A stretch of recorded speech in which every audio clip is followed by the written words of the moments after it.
Imagine a world where even amidst conflict and chaos, certain things remain sacred and untouchable. What kinds of structures, places, or items would you instinctively shield from harm? Under international humanitarian law, known as IHL, protected objects are precisely those civilian buildings, facilities, and items that are specifically safeguarded from attack during armed conflict because they are not military objectives. The core reason for this protection stems from the fundamental principle of distinction, which is a cornerstone of IHL. This principle mandates that parties to a conflict must always distinguish between civilian objects and military objectives.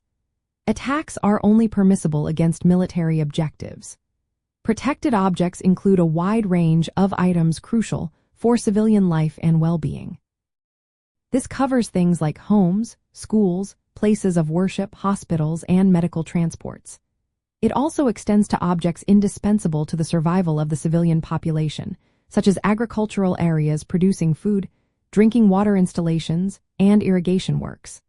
Additionally, cultural property like historical monuments, museums, and archaeological sites enjoy special protection, often signified by the distinctive blue shield emblem. The protection applies because these objects do not contribute to military action, and their destruction would cause undue suffering to civilians or harm to humanity's shared heritage. For an object to retain its protected status, it must not be used for military purposes. For example, if a hospital is used as a military command post or a school becomes an ammunition depot, it could lose its protection. Parties to a conflict have an obligation to avoid locating military objectives near protected objects to minimize risks. Also, certain protected objects, like medical facilities, are often clearly marked with internationally recognized emblems, such as the Red Cross or Red Crescent, to ensure their visibility and protection on the battlefield. This distinction is not just theoretical. It actively shapes conduct during war. It means that while combatants may aim to disable an enemy's fighting capability, they are explicitly forbidden from targeting a water treatment plant or a historical library simply to demoralize the population.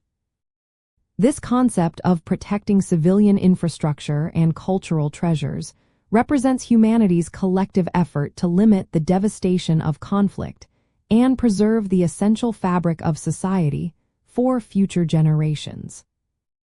Ultimately, the concept of protected objects in armed conflict underlines a profound commitment to humanity, ensuring that even in the gravest circumstances, certain fundamental protections remain in place.